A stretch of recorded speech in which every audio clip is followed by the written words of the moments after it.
دل میں یاد کرتا میں بھی اسے اپنے دل میں یاد کرتا ہوں۔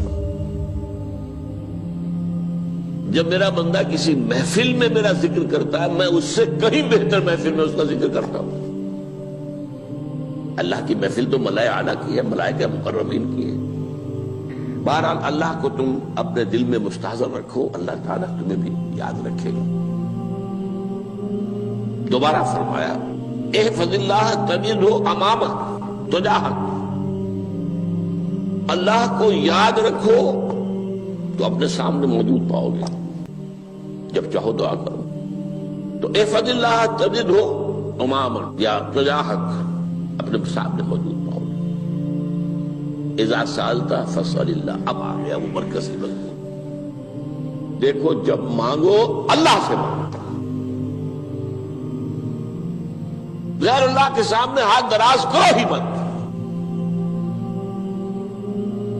ایک حدیث میں آتا یعنی حرام نہیں ہے، دنیاوی قواعد اصول قوانین کے تحت کسی سے مدد چاہنا، کوئی سوال کرنا حرام نہیں ہے۔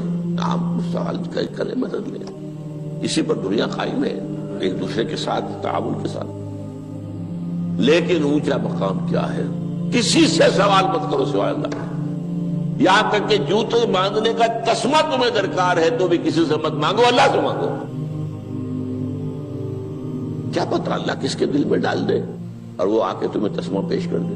ہوتا ہے ایسا، بس اوقات ہوتا ہے۔ جو اللہ کے ساتھ لو لگا کر رکھنے والے ہیں ان کے تو ایسے واقعات ہوتے ہیں کہ دل میں ایک بات آئی اور اس کے بعد وہی بات جو ہے وہ کوئی شخص آ گیا اور اس نے وہ بات پوری کر دی۔ کیونکہ لوگوں کے دل جو ہے وہ تو اللہ کے دو انگلیوں کے مابین جو چاہتا پھیر دیتا ہے۔ کیا پتہ اللہ کسی فرشتے کو انسانی شکل میں بھیج دے، آتا ہے فرشتہ، آتا ہے انسانی شکل میں، آپ کی تکلیف کو رفع کر دے، آپ کی ضرورت کو پورا کر دے۔ اسی سے مانگو، کسی اور سے مانگو۔ یہ ہے توحید کا لب لباب۔ یوں سمجھیے اسلام کی جڑ کیا ہے؟ ایمان۔ اسلام کا جو خارجی نظام عمل ہے، انفرادی اعمال ہو اجتماعی ہو، ان سب کی روح رواں کیا ہے؟ ایمان۔ ٹھیک، ایک بات ہو گئی۔ ایمان کا خلاصہ لب لباب کیا ہے؟ ایمان باللہ۔ جیسے ایمان بالآخرہ بھی ہے، ایمان بالملائکہ ہے، ایمان بالانبیاء ہے، ایمان بالرسل ہے، ایمان بالکتب ہے، ایمان بالقدر ہے، لیکن اصل ایمان، اسی لیے ایمان مجمل میں آپ کو معلوم ہے کسی اور چیز کا ذکر نہیں۔ آمنت باللہ کما ہوا باسمائہ وصفاتہ وقبلت جمیع احکامہ اقرار باللسان وتصدیق بالقلب۔ یہ ایمان مجمل ہے، اجمالی طور پر ایمان اس کا نام ہے۔ ہاں مفصل تفصیلی طور پر آمنت باللہ وملائکتہ وکتبہ ورسلہ والیوم الآخر والقدر خیرہ وشرہ من اللہ تعالی۔ تو اسلام کی جڑ ایمان، اور اسلام کا سارا جو نظام عمل ہے، چاہے انفرادی اعمال ہو چاہے اجتماعی، ان سب کی روح رواں ایمان، اور ایمان کا خلاصہ ایمان باللہ۔ اور ایمان باللہ کا اصل حاصل وہ ہے جو اس حدیث میں آ رہا ہے۔ اس کے دو ہیں تقاضے، عبادت صرف اسی کی، استعانت صرف اسی سے۔ اس لیے میں نے سورہ فاتحہ کا تذکرہ شروع میں کیا۔ یہ عبادت کا جوہر ہے، عبادت کا جو ہے یہ ایمان کا حاصل۔ عبادت صرف اس کی ہے اور استعانت صرف اس سے۔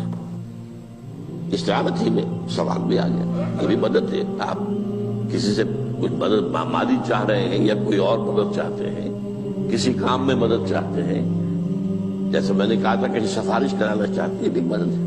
وَإِذَا اسْتَعَنْتَ فَاسْتَعِنْ بِاللَّهِ، اور جب مدد مانگو صرف اللہ سے مانگو۔ اور وہ سارے الفاظ یاد کر لیے، استدعاء، استعانت، استغاثہ۔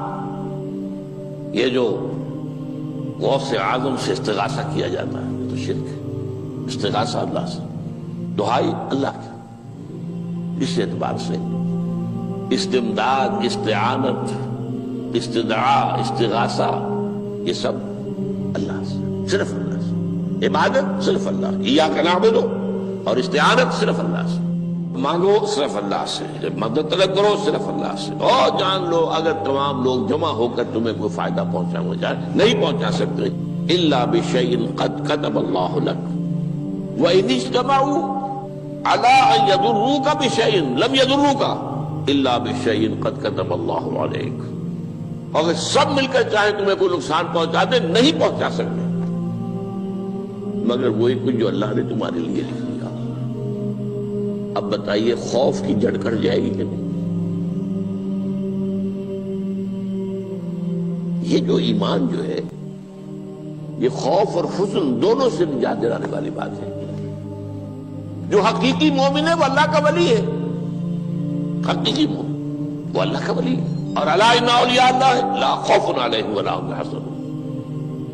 یہ اولیاء اللہ کو علیحدہ مخلوق نہیں ہے، کوئی ان کے سر پہ سینگ نہیں ہوتے، انسان ہی ہوتے ہیں، لیکن حقیقی معنی میں مومن ان اعتبارات سے جو آج ہم پڑھ رہے ہیں ایمان اس درجے کا پہنچ گیا تو اللہ کا ولی ہے۔ ان لوگوں کے لیے خوف کس بات کا ہوگا؟ کس سے خوف کروں؟ اس کے ہاتھ میں کچھ ہے ہی نہیں، اور اگر کچھ اللہ نے میرے لیے لکھ دیا وہ آ کر رہے گا، چاہے میں لاکھ گڑ گڑاؤں اس کے سامنے کہ مجھے چھوڑ دے، اگر اللہ نے لکھا وہ آیا وہ تو آئے گا، تو کاہے کو اس کے سامنے گڑ گڑانا، کاہے کو جمبسائی کرنا اس کے سامنے، اور کسی کے ہاتھ میں کچھ ہے ہی نہیں، میرا خیر ہے ہی نہیں، کاہے کو خوشامد کروں اس کی۔ اور سنیے، رفعت الاقلام، دیکھو نوجوان، قلمیں اٹھا لی گئی ہیں، وجفت الصحف، اور جو رجسٹر ہیں صحیفے ان کی سیاہی خشک ہو چکی ہے۔ یہ ہے وہ اللہ کا علم، اس میں ہر شے لکھ دی گئی ہے، اس کی قلم اٹھا لیے گئے۔ جیسے آپ کو معلوم ہے امتحان ہوتا تھا، 3 گھنٹے ختم ہو گئے، اسٹاپ رائٹنگ، بس اب قلم رک جانا چاہیے۔ وہ قلم تو تقدیر کا کاتب جو ہے وہ قلم اس کا اب اٹھا لیا گیا، اور جو صحیفے جن پر کے لکھا گیا وہ خشک بھی ہو گئے۔ یہ تو روایت ہے جو امام ترمذی نے جس کو روایت کیا، یہ متن ان کا ہے جو ہم نے پڑھا ابھی، اور ان کا قول یہ ہے کہ یہ حدیث حسن صحیح ہے، لیکن یہی روایت اور انہی راوی سے عبداللہ ابن عباس سے رضی اللہ تعالیٰ عنہما اور بھی محدثین نے کی ہے، تو اس میں سے ایک اور متن جو ہے وہ یہاں پر امام نووی نے دے دیا ہے۔ احفظ اللہ تجدہ امامک، یہ تو پہلا وہ ٹکڑا تھا، وقت تو جاہک تھا، یہاں امامک ہے، امام مطلب ایک ہی ہے، اپنے سامنے پاؤ گے۔ اللہ کی حفاظت کرو، اللہ کو دل میں، اللہ کی یاد کو محفوظ رکھو، گویا کہ اللہ کو مستحضر رکھو۔ ذکر اللہ کے معنی کیا ہے؟ استحضار اللہ فی القلب، یہ ذکر اللہ ہے۔ جنہیں ہم ذکر سمجھ بیٹھے ہیں وہ ذکر کے ذریعے ہے۔ اقیم الصلاۃ لذکری، نماز قائم کرو میری یاد کے لیے، نماز ذریعہ ہے یاد کا۔ یہ علیحدہ بات ہے کہ آپ نے 17 رکعتیں بھی پڑھ لی ہو عشاء کی اور یاد آپ کو آئی ہی نہیں کوئی، آپ تو ایک میکینیکل انداز میں جو ہے وہ اٹھک بیٹھک کر رہے ہیں اور آپ کی زبان سے کچھ بھی نکل رہا ہے، تو اس کا آپ کے شعور سے، دل کی گہرائی سے کوئی رابطہ ہے ہی نہیں، وہ ذکر تو نہیں ہوا۔ ہاں نماز فرض تھی، وہ ادا ہو گئی، آپ کی ایک فرض ادا ہو گئی۔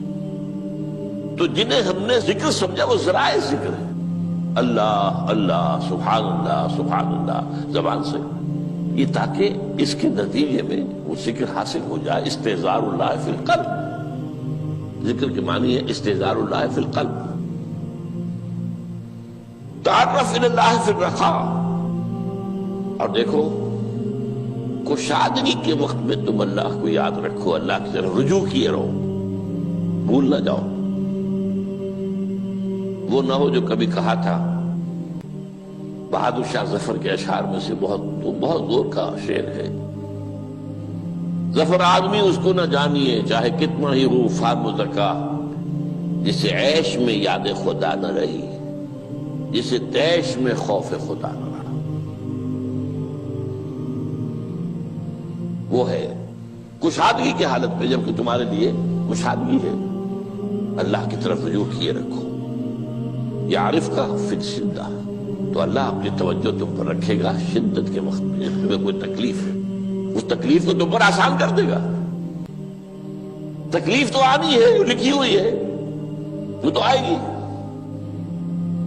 لیکن یہ کہ اللہ تعالیٰ اس کی شدت کو، ایک ہی چیز ہے جس کو ایک انسان بہت شدت کے ساتھ محسوس کر رہا ہے، دوسرا آدمی اتنا نہیں محسوس کر رہا ہے، احساس کا معاملہ ہوگا نا۔ وہ تو اصل میں اگر انسان کی نرز کٹی ہوئی ہے تو احساس ہوگا ہی نہیں، سر سے نہیں ہوگا۔ تو اس اعتبار سے اللہ تعالیٰ تمہارے لیے وہ شدت کی کمی کر دے گا۔ وَاعْلَمْ أَنَّمَا أَخْطَأَكَ لَمْ يَكُنْ لِيُصِيبَكَ، اور جان لو جو چیز تم سے چھوٹ گئی ہے، رہ گئی ہے، وہ ہرگز تمہیں ملنے والی نہیں تھی۔ اب آپ نے کسی ملازمت کے لیے درخواست دی ہے، درخواستیں مانگی گئی ہیں، اپنی سی محنت کر لی، نہیں ملی ملازمت، اب آپ بیٹھے ہوئے افسوس میں، رنج میں، غم میں، فلاں نے یہ کر دیا، فلاں نے یہ کر دیا، وہ فلاں جو ہے بڑی تکڑی سفارش لے آیا تھا، فلاں نے رشوت دے دی۔ چھوڑو میاں اس کو، وہ تمہارے لیے نہیں تھی۔